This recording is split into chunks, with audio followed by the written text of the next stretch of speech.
Harry Kim, how are you? How you doing? What's your name again? Oh, Tracy, excuse me. Hi, Tracy. I feel like we're old friends. I think we are. We've talked on the phone so many times for like ever. I think we are old friends by now. We have so much to talk about. Your career is pretty spectacular, I have to say. I was really amazed.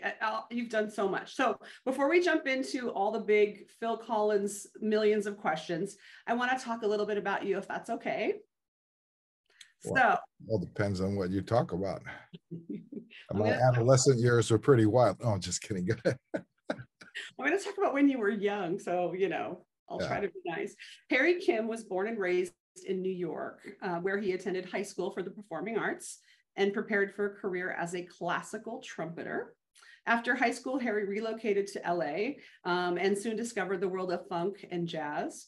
After several years touring in the US with groups, R&B reviews, big bands, including the Harry James Big Band, who I hadn't heard of before. So I looked them up, and yeah, isn't that weird? I'd heard of Count Basie and who was the other? Glenn Miller, right? That's different though. That's not big band, is it, Harry? Glenn Miller? No, well, Glenn Miller is known as a swing band. Swing band, yeah, but yeah. Harry James he connected swing band with jazz band. Okay. But he, as a personality, he was a rock star in the 40s and 50s. Yeah. And he was a movie star and a celebrity. He was married to a very famous actress of the 40s and 50s by the name of Betty Grable. Oh, yes. Yeah, her legs were famous. I think she was the one that insured her legs. Lloyd's of London, for $1 million. $1 million. No. Back then. Yeah. But he was a big celebrity.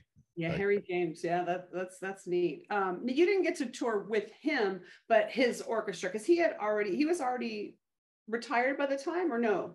He was playing. Wow. And you know what's really weird?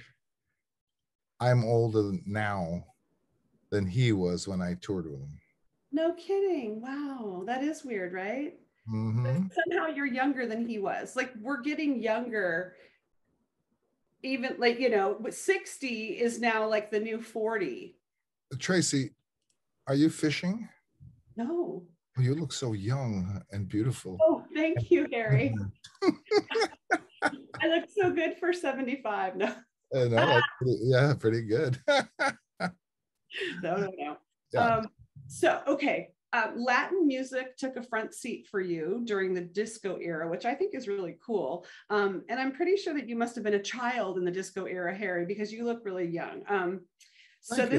Yeah, absolutely. This is a time when live music wasn't really featured in discos, but was in strong demand in the salsa community. And so you got to play with people like Tito Puente and Celia Cruz, huge names in the salsa world, which is amazing. And you kind of began honing your arranging and skills and writing and performing and all of that. So that's kind of when that part of your career started. You did the arranging in the salsa world. Is that right? Oh, actually, no, it was during the disco days.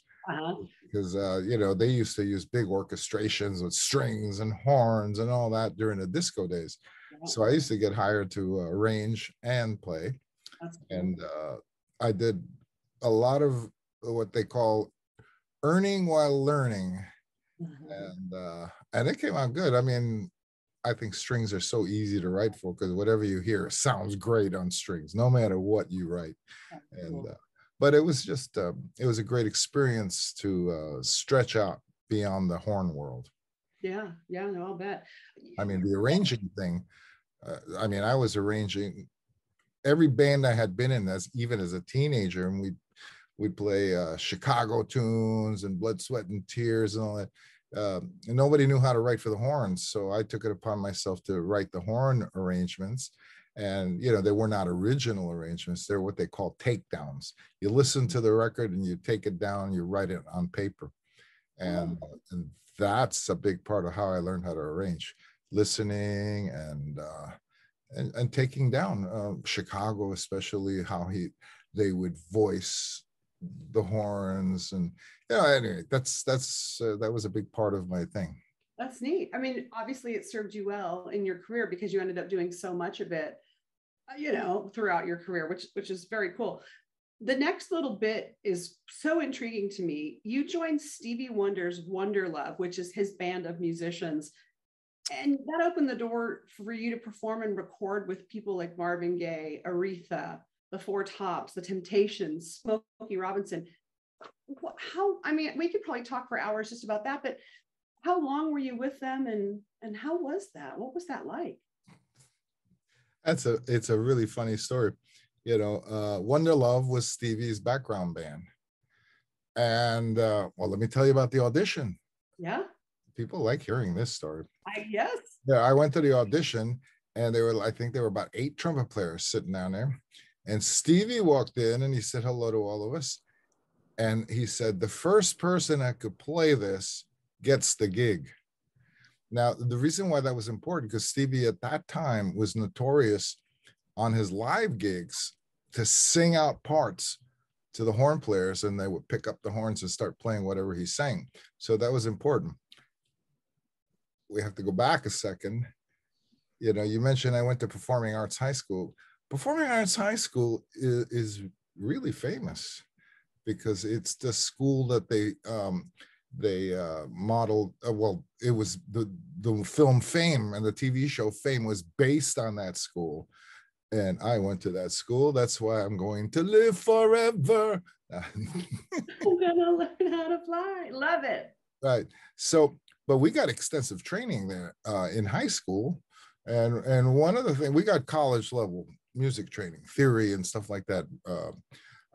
So one of the things we used to do it was called sight singing and dictation, which means they give you a piece of paper, a music paper, and you sing it.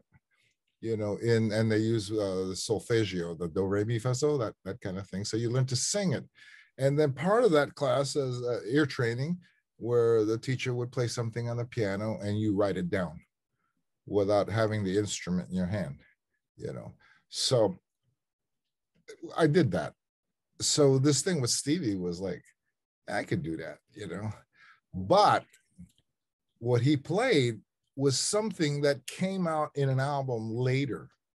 The album had not come out yet, but it's a little horn section solo, which they call soli, when the horns play from the song Sir Duke. Oh.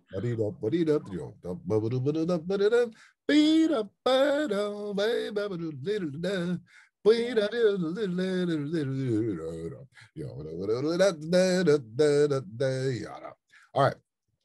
That's in a horrible key for trumpet. Oh. So he played it, and he played it again, and he played it again. And each time he played it, I would memorize 3 or 4 bars of it until I got the whole thing in my head. And then I picked up the horn and played it. That's ear training, to be able to hear something and then play it. So I got the gig. So now I was with Wonder Love, and we were on a retainer. Once a week, we get a check and everything. And all we did was rehearse from 1 o'clock to 5 o'clock every afternoon. Wow. And I don't know.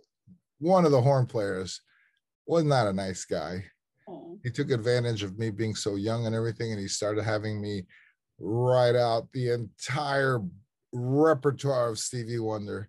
And he started making me do things. I thought it was all part of it. And then after a while, I said, "No, I'm being exploited. This is not part of my job."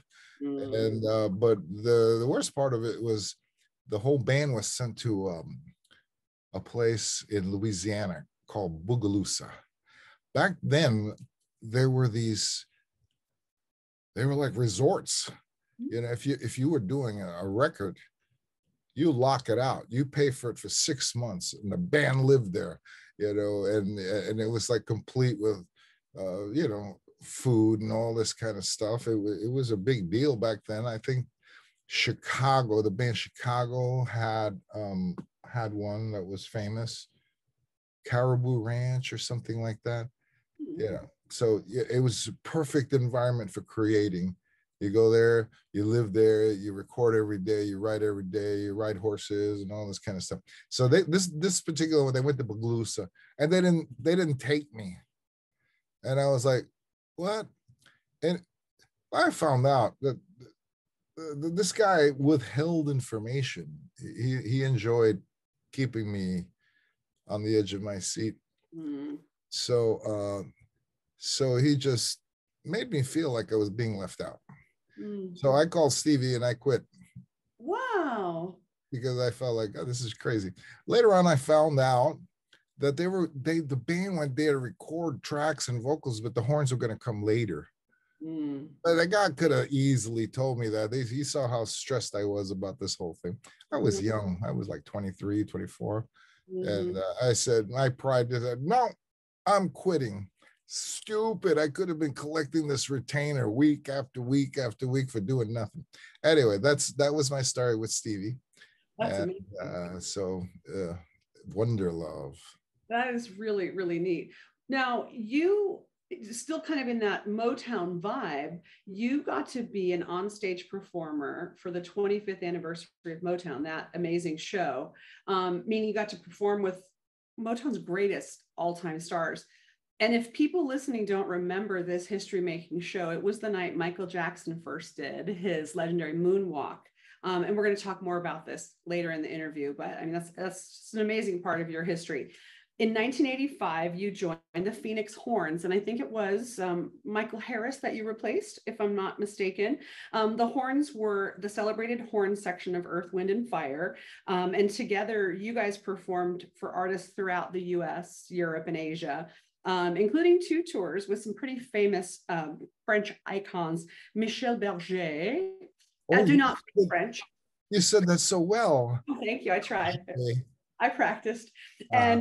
And France Gall, which is a woman, I think, right? France Gall.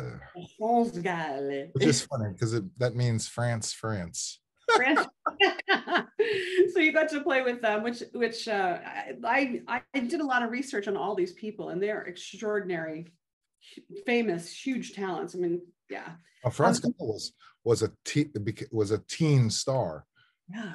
And you know, she grew up in front of French audiences, and she was a big star. But her husband wrote so many hit songs in France.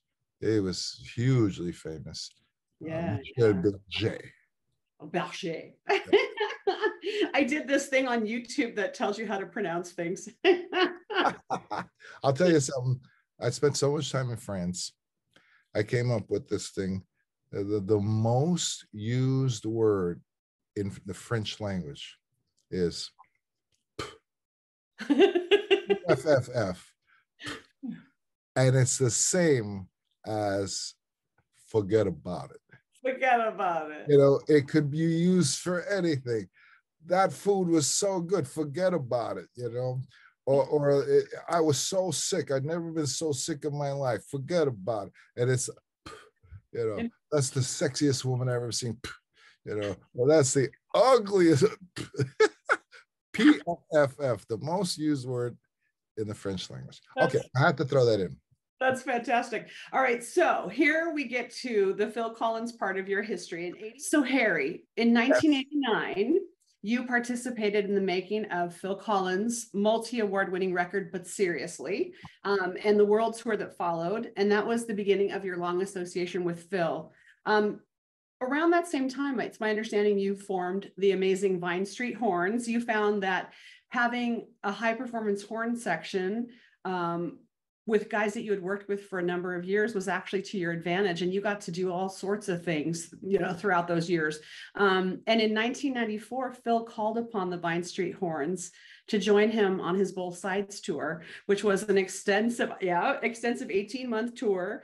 In 96, he asked you to organize the big band, and we're going to talk about that, how you adapted the music of his solo work in Genesis, and as musical director and arranger. So we're going to talk all about that. And this was also the year that you did Phil's 6th solo album, Dance Into the Light. You recorded with him and went on that world tour. And in 98, you revisited big band, and did the record that I love, A Hot Night in Paris. Such good music. I love it. Later that year, you were actually introduced to somebody who I think has a lot in common with Phil in terms of their record sales and huge, amazing career. And that's Johnny Hallyday. How'd I do on that one? Johnny Hallyday. Johnny Hallyday. Accent on the day. Hallyday. Yeah. So you toured 5 tours with him, and I'm going to talk a little bit more about him later because I want people listening to know how amazing he was. You continue to tour throughout the world with various artists, but you also manage right from your house in LA to continue to add to your list of credits, Harry. This was amazing. In the span of 1 week, you played Beethoven's Ninth Symphony. I'm just going to play Beethoven's Ninth Symphony at a tribute show for the victims of the 2011 Japanese quake, then flew to the Toronto Jazz Festival and played with the Spanish Harlem Orchestra, and then returned to LA and played on the Tonight Show with Ricky Minor in that band. I mean, that was in 1 week. And then you played, Oprah actually asked for you guys, I think specifically. You played for her in the afternoon in Chicago, and then went and played the American Idol finale all in one day. I mean, wow. And you were 2005 to 2013, the horn section leader of American Idol. I never knew that. I watched that show religiously. That's really cool. And by the way, did you see me? I You weren't looking for me, right? I know. Yeah, forget the trumpets. Forget it. I was watching that pesky Kelly Clarkson, no. So Harry, I mean, seriously, just tired reading about all that you do. You're amazing. And I want to get started with our interview because I have so much to ask you. The first question is a silly, silly one. Does anyone ever ask you if you're named after the Star Trek? I mean, no, if the Star Trek character is named after you, because there's this guy for 7 years on Star Trek Voyager named Harry Kim. When that show was about to premiere, there was an article written about it. And I swear I said, the writers must have seen my name on a credit and used it.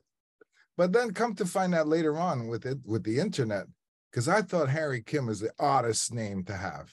Who would name their child Harry and with the last name of Kim? And then with the internet, I found out there's a gazillion Harry Kims all over. The mayor of Honolulu was named Harry Kim. Hey, that's cool.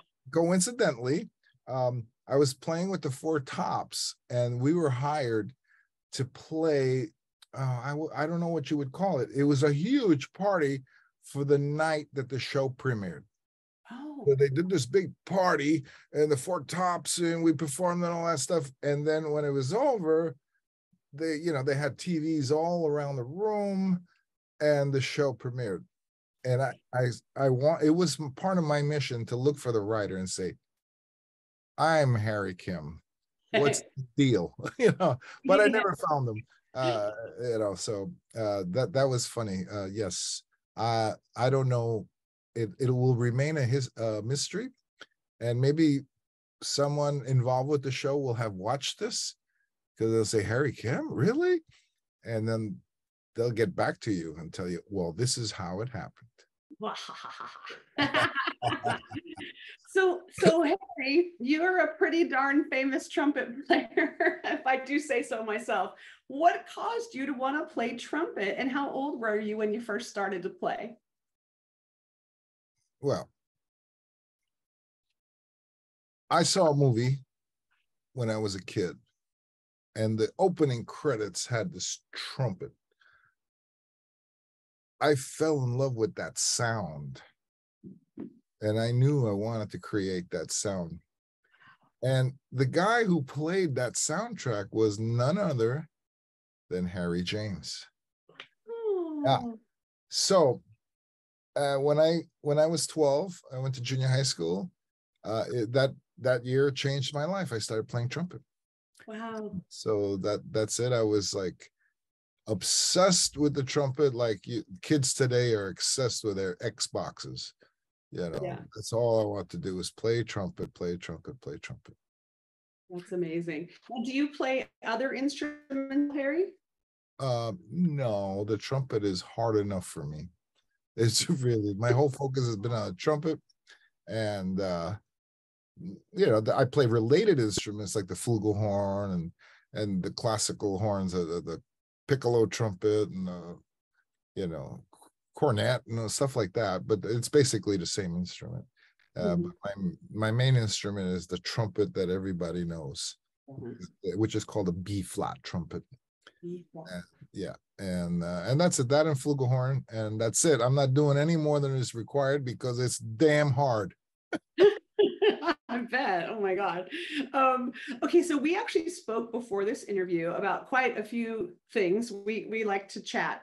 And one of them was about your Korean heritage and your family's history, which I really enjoyed hearing about. I'd like for you, if you're willing, to talk a little bit about how it was for you breaking into the music business when there weren't very many Asian performers at that time. I'm going to say this probably several times during this interview, but it was all grace of God.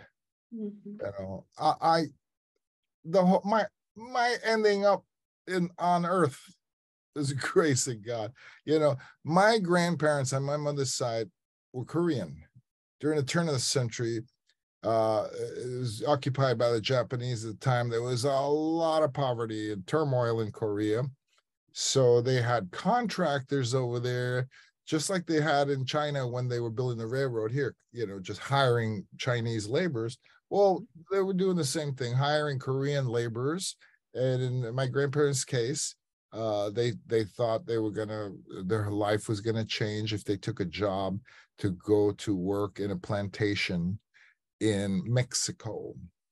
So they went. I'm in the midst of investigating who are these people, who own these plantations, because it turned out slave labor. They suffered a lot of hardships over there. Famine, poor health, and of course no pay.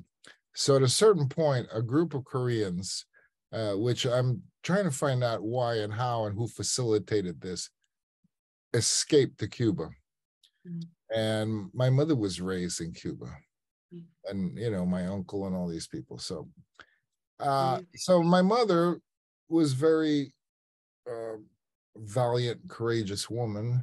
I mean, they suffered all the same kind of discrimination and stuff like that in Cuba, but they got through. And my mother, after World War II, decided to go to New York, and she went on a tourist visa and did what many people do today. They come on a tourist visa and then they overstay the visa. So my mother was illegal for years until they found her, and by then she had a family, and back then it was easy. You got a family. Bam. Today, no, it doesn't matter. You got to go through all the red tape. What my ancestors went through is the stuff they make films about and stories about, and I was born in the Lower East Side of Manhattan, which historically is the poorest slum in America. We were poor. I grew up in a tenement house, just like you hear about or see in movies, with rats and cockroaches and drug addicts in the hallway and all that kind of stuff. I grew up there, and I was born right in the beginning of, or right in the middle of the Korean War. So Asians, and just a few years after the war with Japan, so Asians were not well received, to say the least. But I was oblivious. First of all, I thought I was Puerto Rican or Cuban, because I wasn't around any Asians when I was growing up. And this is all actually pertinent, how I made it. And when I did start getting to an age of awareness, and I started seeing just how nerdy the stereotypical Asian was, I didn't want any part of it.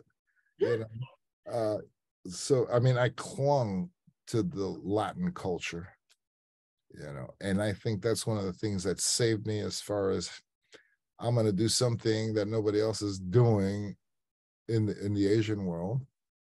And also, the reason I say it's the grace of God, because what's the likelihood of a kid from the ghetto, Asian, just wanted, that's all I wanted to do is play trumpet. Yeah. And have made a career. And it wasn't through any of my doing. I it's just like getting Phil Collins' gig. I didn't do anything to get that gig, and it just fell in my lap. So as far as the question, what was it like to, I don't know. I just played my trumpet, and I played my trumpet as well as I could. Yeah. And things happened. I knew there was stuff going around me, a lack of acceptance in certain areas, and all, but actually that kind of went away once I attained a certain reputation, and then it went away. But yeah, I didn't think about it. It wasn't hard, because as far as I knew, I was Puerto Rican or Cuban. Man, I was hip. I don't care what you think of me. I was hip. So. That's fantastic. And and that's you, and that's who you are. I mean, you just are that person. You're like, I'm good, and that's it. And you're going to like me. And people do. I mean, it's great. Well, yeah, I don't think that, I don't know. It's not so much that I'm good, is that what I do, I enjoy. And I learned a long time ago, you can't please everybody. So I focused on what I did well. And what I did well, I felt very confident about it. And so I just became the famous Harry Kim that you see right here. I'm famous, very famous in my house. Everybody in my house has heard of me. So. You're hysterical. Well, I know there's at least 500,000 people who've heard of you, because the next segment of questions lead off with, you played in front of 500,000 plus people with, I think it was with Johnny Hallyday, right? The famous French rock pop singer, actor. And for our audience who may not know this guy, he's like the Phil Collins of France. He's credited for having sort of brought rock and roll music to France. He actually worked with people like Jimi Hendrix all the way up through Bono. And this guy was intensely famous. He was with a 57-year career, 79 albums. He sold more than 110 million records. I mean, but it was mainly in the French-speaking world. So I didn't know who he was until I read your bio. So you have opened my eyes to this guy. I mean, he was known as the French Elvis, was very prolific. I was actually really curious about how it was to work with him, the crowds, the excitement. And later on, I'm going to ask you a little bit about that, about Phil too. But let's talk about Johnny first. Well, first of all, when we got the call to work with Johnny Hallyday, none of us, and I'm talking about the Vine Street Horns, we never heard of him, and some French guy, forget about it, and when we started rehearsing, I remember we did the big band tour '98, the summer. We were in Europe, and we were doing all these jazz festivals, and I had a big job ahead of me because I had to write horn parts for Johnny Hallyday. I had, I think, 34 horn parts to write for 34 songs. And I procrastinated like a big dog because I was having so much fun with the big band. And I remember very well, we had a day off in Lake Como, Italy, which is beautiful, in the summer. And we arrived there early in the morning, and everybody was going to have this amazing day off. And I said, I got to write these arrangements, because the tour was just about over. We were supposed to be finished on a Friday and get home on Saturday, and Monday start rehearsing with Johnny Hallyday. So this was the as they call that 11th hour. I mean, it was pressure time. I got to sit down and write this stuff. And so in Lake Como, I had a very nice room in an old hotel with a giant table in the room. I remember spreading all my music out, my music paper and all that stuff. I'm really old school. Like, I don't know if you know this, but I'm the anti-tech. I don't write on the computer. I write by hand and stuff, the way I was taught. I get hungry. I realized I hadn't eaten all day. So I said, Italy, let's find out what they got. I called downstairs. I said, hey, you got pasta? The guy said, hey, do we have pasta? We got pasta. I said, let's have some pasta. And I said, what kind of meat you have? Oh, we've got this beautiful veal today, So okay, I want some veal and maybe a salad. Okay, you're gonna have a salad. And then I said, oh, gosh, they gotta have good minestrone soup here, right? So okay, I ordered minestrone soup too. So about an hour later, 5 waiters walk into my room. And I mean, the soup was in a tureen for family of 6. The plate of veal, scallopini, I think it was, it had like 8 pieces on this big platter. The pasta was the same. The salad was the same. They just laid it out on this big table I had. And then I served myself a civilized portion. And I continued writing. But see, this is a problem with foodies. I don't know if you have a problem with this. But I grazed. I picked at the food till it was gone. It took about 7 hours, but I ate everything. So I just waited and waited and waited till it was real late at night. And I called downstairs and I said, can you clear the plates in my room? Sure. The same 5 guys showed up. I was so embarrassed to begin with that I ate all that food. The same 5 guys show up. And the head guy goes, hey, you eat the too much. He just started, you eat the too much. Anyway, they take away. I'm already embarrassed. And he has to say that. So the next day we're waiting at the lobby to leave for the gig, for the job. And the waiter is starting a shift. He walks in and he looks at me from across the hall, from the lobby, and he goes, hey, you eat the too much. It was hilarious. From that point on, all my friends would say that to me. You eat the too much. So anyway, Lake Cuomo, I wrote all those arrangements, and we finished the tour. Like on a Friday, we flew out on Saturday, and we started rehearsing with Johnny Halliday. Oh, that's right. We're talking about Johnny Halliday. I'm sorry. I just gave it away. But so none of us knew who he was. We meet him. He's this kind of like sluggish older guy, and as I've described it to others, he looked like he had done this a million times, rehearsed with a new band, and but I wrote some real razzle dazzle horn parts, so his musical director was, and some of the musicians that I had not known also when we played in, that they were like very complimentary, and you could see in their eyes, it was like, I never heard anything like this before, because I like to write real razzle dazzle. I like the horn parts to make a statement. I don't like to play long notes. I mean, the definitive rock and roll horn sections play long notes.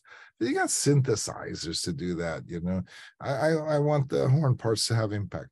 So it did, and everything was great. No, I said we rehearsed, and then we go to France, and I forget what the first gig. Oh, the first gig was at the Stade de France.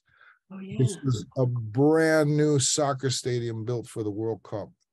Yeah. And Johnny wanted to be the first musical act to open there, and we didn't make it. I think the Rolling Stones was the first act there, but there were like 98,000 people there. It was the biggest stage any of us had ever seen. It's gigantic. I mean, it was big enough. There was a runway from the stage to the middle of the stadium. And then they had trap doors, and they used all this magic stuff, and, a big puff of smoke and flames. And then his Harley Davidson would be that, right? And he would ride it back to the stage. And so it was spectacular. And we said, who is this guy? And, I remember the police escorts.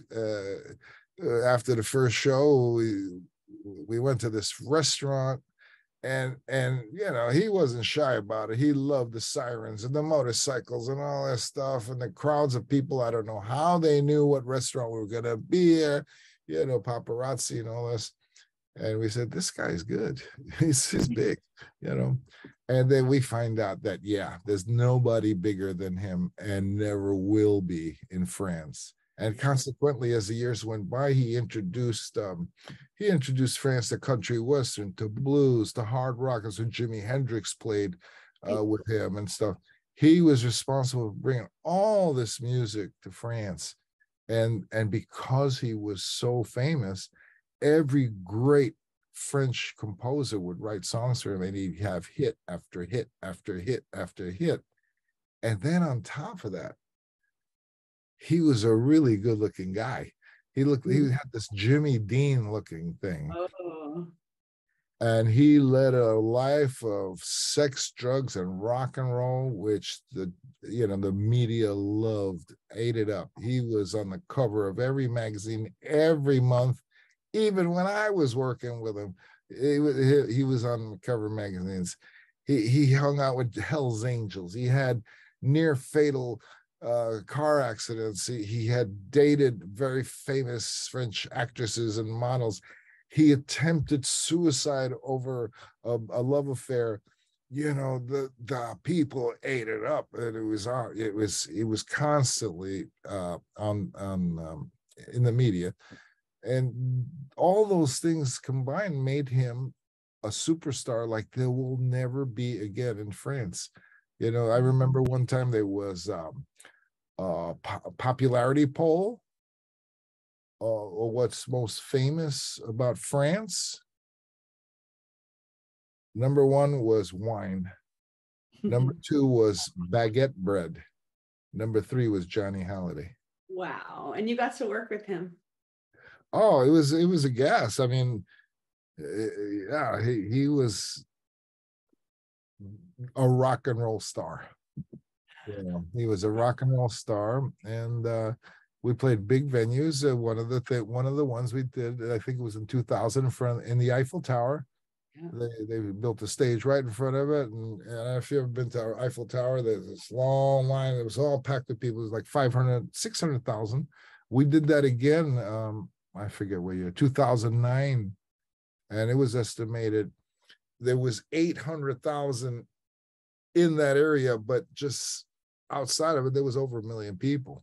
See that? And we did that on Bastille Day in 2009.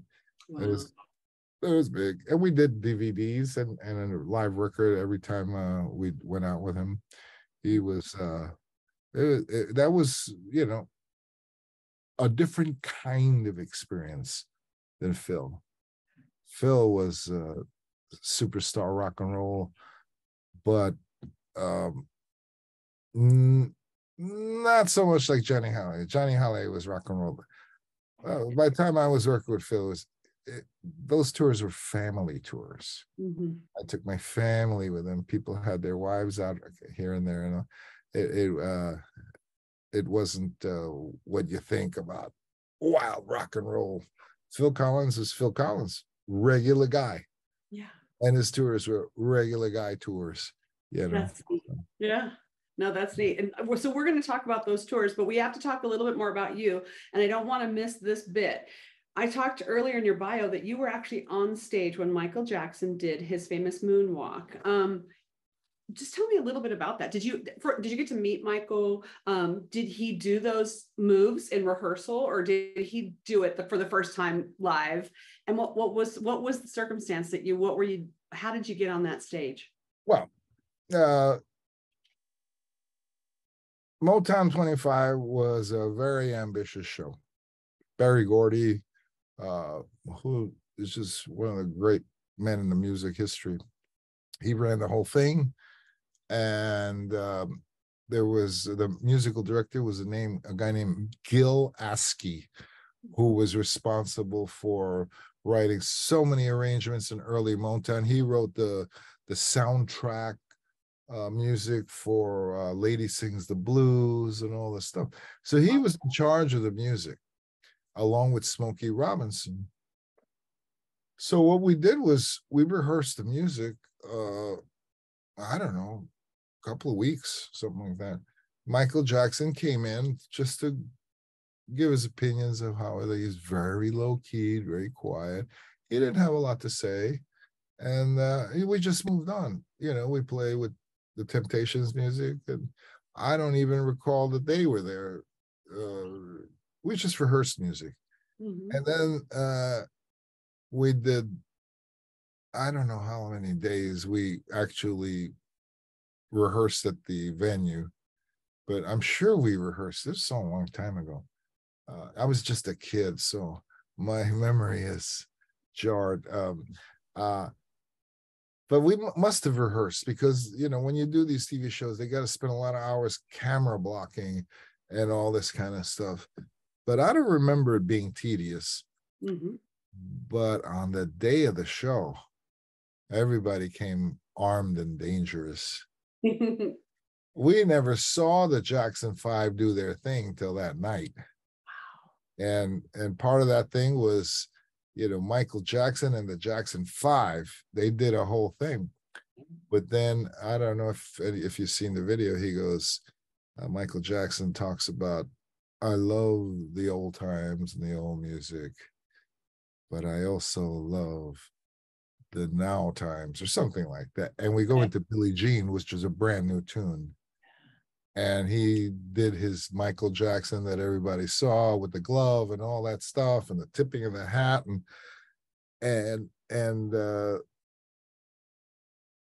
yeah, we're playing and there are no horns on that song. So I remember, there's a huge bandstand on wheels. On some numbers would be in the center of the stage, like with the Four Tops and the Temptations, and then other numbers we were put to the side.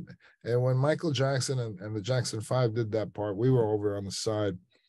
And when he did Billie Jean, that moonwalk happened so fast. It was like, did you see that?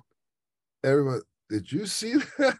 And we knew something happened, but we didn't realize what an impact that would have. So that's what Motown 25 was about. It was hobnobbing with all these celebrities, all in one place. There was no ego or nothing. Everybody was hanging out in the same place. You walk around, there's Marvin Gaye, there's, Smokey Robinson, there's Diana Ross. Diana Ross was having the greatest time backstage. Super festive that night. That's cool. And it was big. It was big. And we knew it was big when it was happening. And I have something to share that not everybody can say they do, but I don't know if you ever heard of a magazine called Life magazine. Let's see. I think I have. Yes. Yeah. I am in Life magazine. What? Well, they took some photos from the balcony, and everybody, all the acts came out to stage, and the band was right in the middle, and they published a photo of all that in the centerfold of Life. So that's the Motown thing, and it was a glorious night. Like I said, we all knew that was so special, and that was the first show of its kind. It ended up winning all kinds of awards and the Emmy Awards and this and that. And then, of course, lots of shows like that followed. Anniversary show of this, anniversary show of that. But I believe that was the first one. And of course, I mean, I don't care what anniversary you do, you can't get as many superstars together as Motown. And they were stars that their performance didn't make the cut for the final television broadcast. Wow. Yeah. And I felt bad for those guys. You know, it was a big night. And I think that was the first night. I may be mistaken, but that's the first night the Four Tops and Temptations got together and did something together on stage. And I think, I may be wrong, but after that, they decided to tour. And their tour was the Tops Temps. And they went all around the country. And I played that show a million times when it came to LA. And what an exciting show that was. Temptations and the Four Tops on the same bill. Yeah. it was fun times. Yeah, you got to be part of, like, that was history making for sure. Your resume mentioned that you opened the Grammys with over 25 million people watching, and I just wondered what year that was. What Grammys was that you were part of? Do you That remember? was 2011. Mm-hmm. We opened the Grammys opened with a tribute to Aretha Franklin, and let's see, Christina Aguilera, Jennifer Hudson. There were 5 female singers who sang their butts off, and so funny. Anyway, yeah, they're really great singers, and that number came. That particular opening came off really well. I mean, all the focus, of course, was on the singers, but we were there playing with them, right on camera and stuff. So that kind of makes it cool. And playing live. Yes, that's cool. I was playing live. I did something like that I'm really proud of. We did Usher. I don't remember what year. Usher and James Brown live on the Grammys. Wow. And there's you catch a glimpse of me here and there, but you could hear me. They had the trumpet really up front, and there was some pretty fancy trumpet parts on that. And I was like, yeah, it came off live. That's one of the great moments. This stuff surprises me too, because one year I played, I'm trying to remember, I did like 6 acts on the Grammy. See, the Grammys used to be, you had one band and they backed everybody up. And that changed over the years. It was like every artist that sang brought their own band or packaged their own music. Mm-hmm. And this is the interesting part, which people don't have to know. It's none of their business, but I'll tell you anyway. You get paid for doing a TV show. But if you come in with this artist and that artist and that art, if you pay for 6 or 7 different artists, you get paid 6 or 7 different times for the same show. Yeah, it was pretty cool. So that year I played with Beyonce, Tina Turner. I can't remember. There was a whole bunch. Oh my God. All right. So we are going to talk a little bit quick here about Oprah. So Oprah, how did Oprah know about the Vine Street Horns? And then you played on her final Oprah Winfrey show. And then you had to go and do the finale live American Idol that same day. How did you even do that? Well, I'll tell you, my arms were really tired from flying. It was... Well, I'll tell you, it wasn't like that. Oprah didn't personally want the Vine Street Horns. Okay. The people involved with the music asked for us. Got it. So she was doing her last several episodes of her long lasting TV show. And she was doing it for Chicago. I believe that's where she started. She was an anchor woman in Chicago, early days. So we did this big show. We were what they call the house band. House band means you're in a band that backs up other people. Yeah.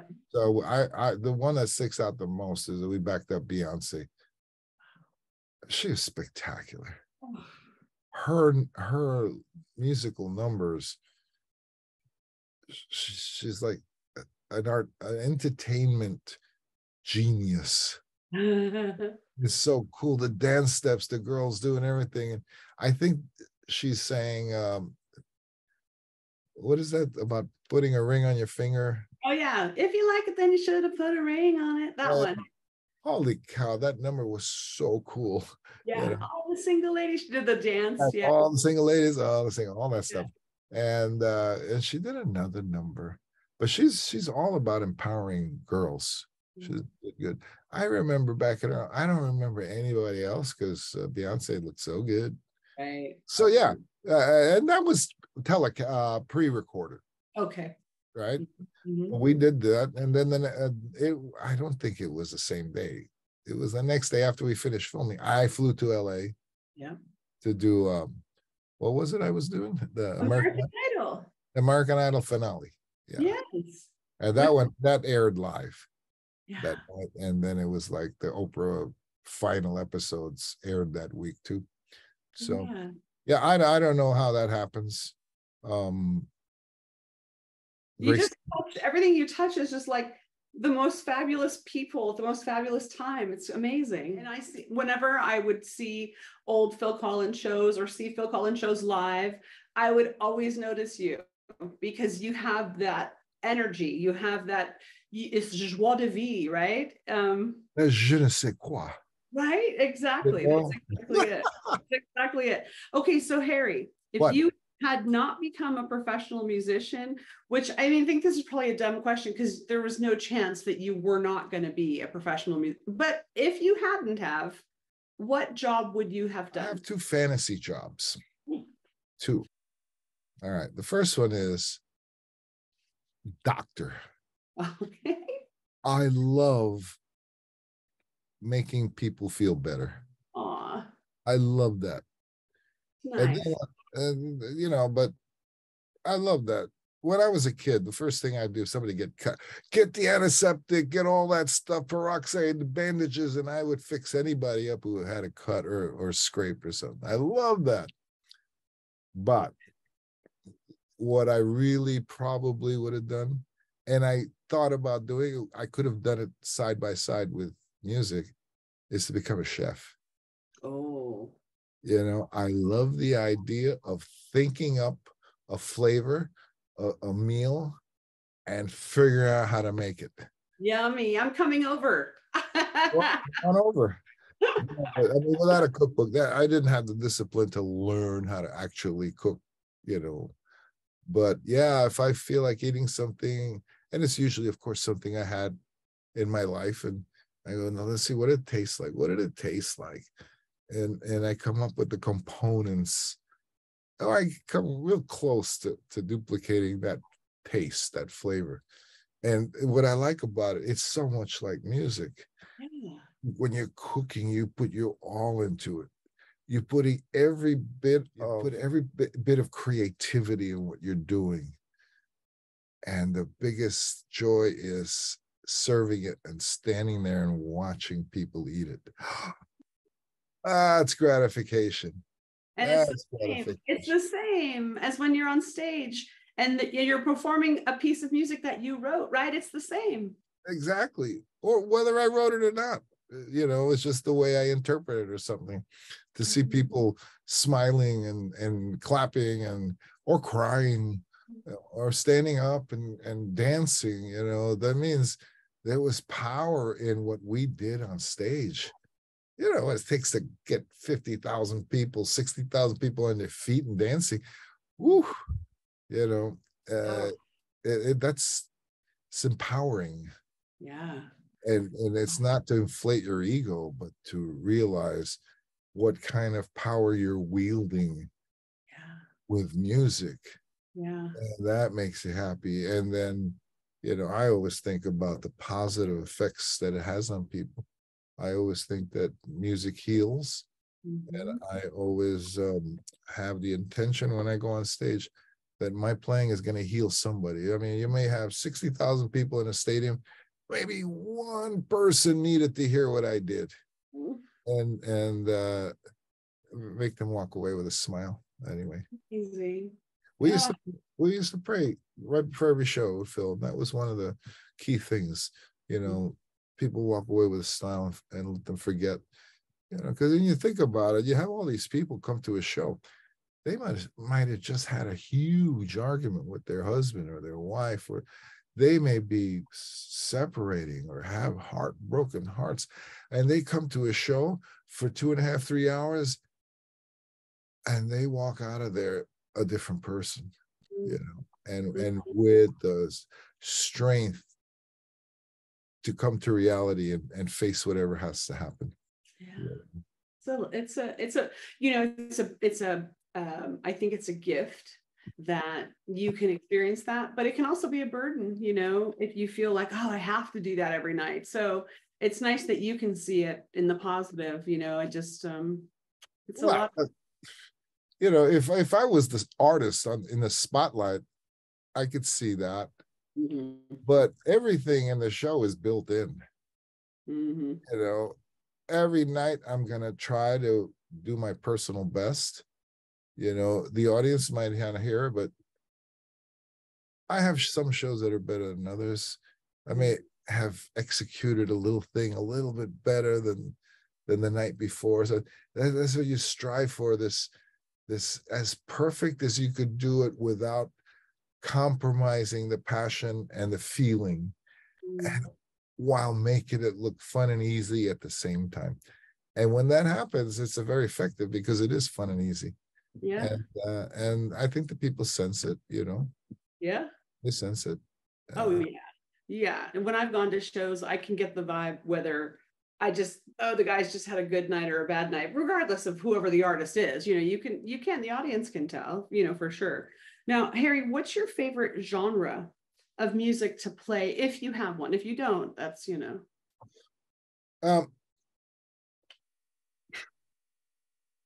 I love to play salsa and Latin jazz. Ask me why. Okay. Why is it that you like to play salsa and Latin jazz? Because I get to play on every song. That's great. I get to play very energetic stuff. Yeah. I love to play funk. I just did a whole run with Tower Power.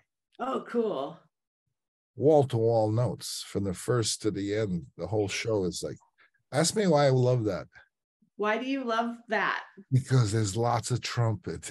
I don't like having to put my trumpet down, stand there like an idiot on stage and waiting for me to play the next song. No, it's just play. I mean, I don't know if you noticed on Phil's show, when the horns aren't playing, we walk off stage. Yeah. When it's time to play, we'll come back on. Yeah. You know, and I know that the way Phil's show was, and Johnny Halliday too, you know, when the horns came in, it was an impactful moment of the show. Oh yeah. And I've heard people say, man, when you walk on, I say, we know something's going to happen. Yeah. So that's what I like. I like to be engaged, and any music that I get to play on is my favorite genre. You know? That's I love that. I wonder if there are any current projects that you're working on that we're allowed to know about, or any future projects that we're allowed to know about.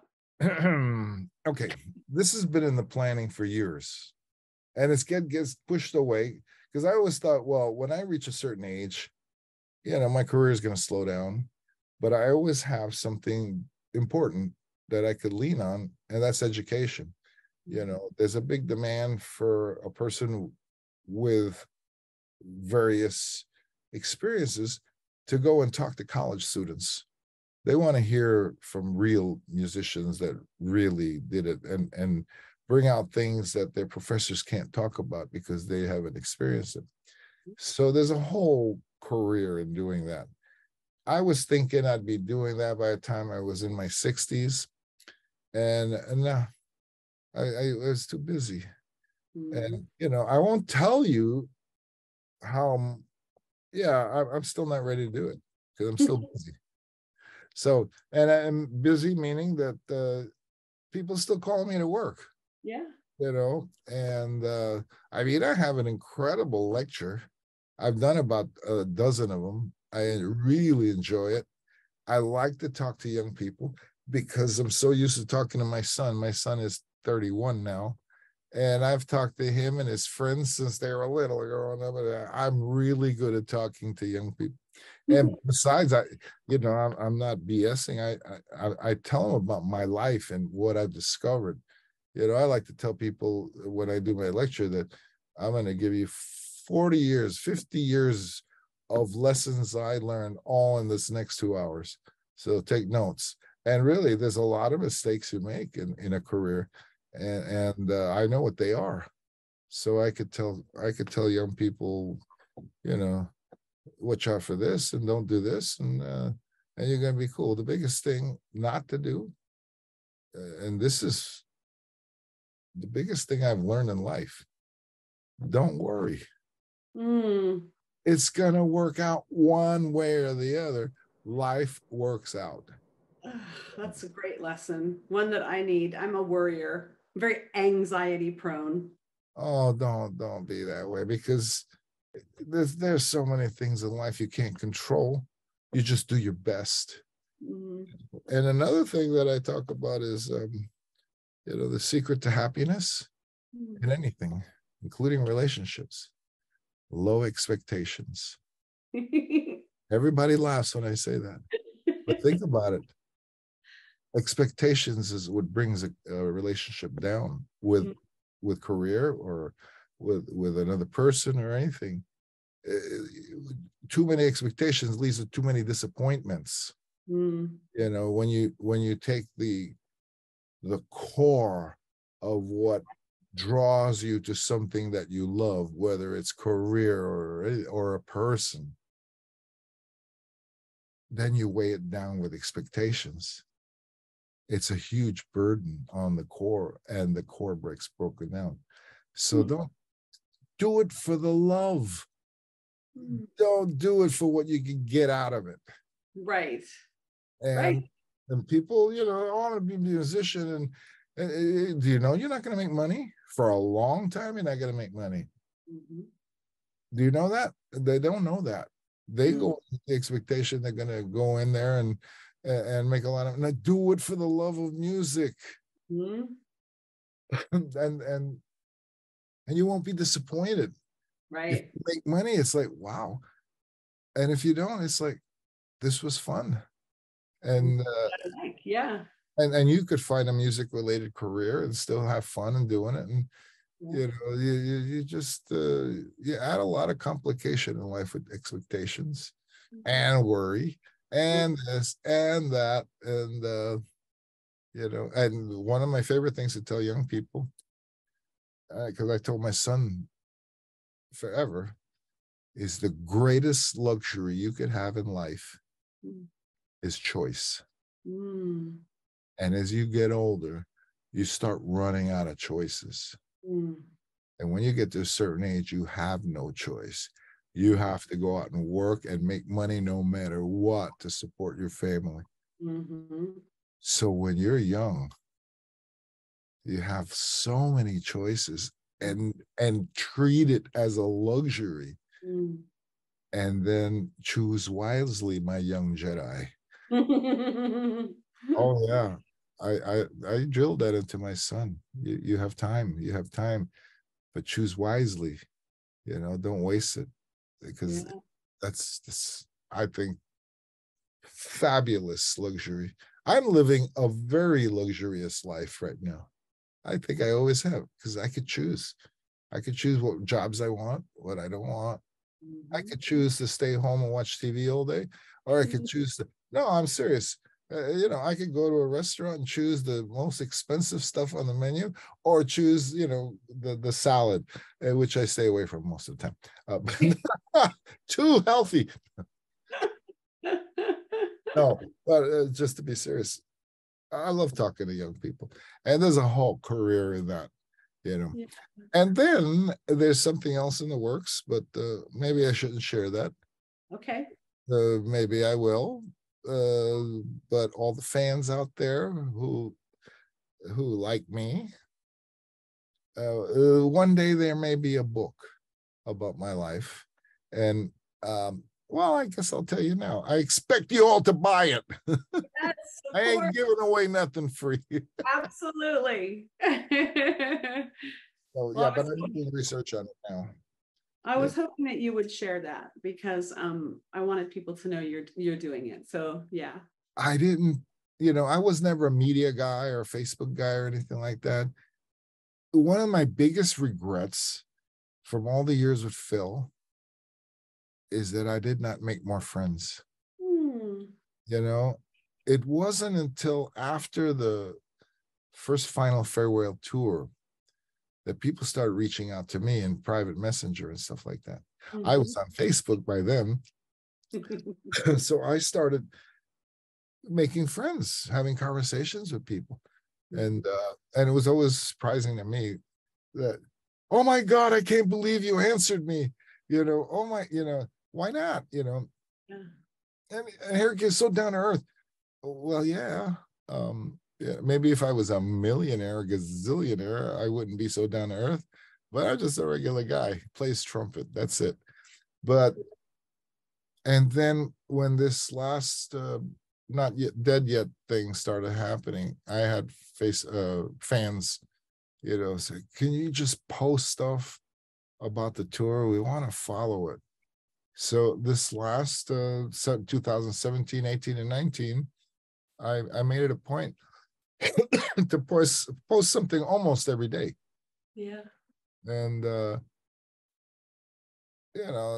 in my business, there's a lot of Facebook people, your colleagues that they call it face brag.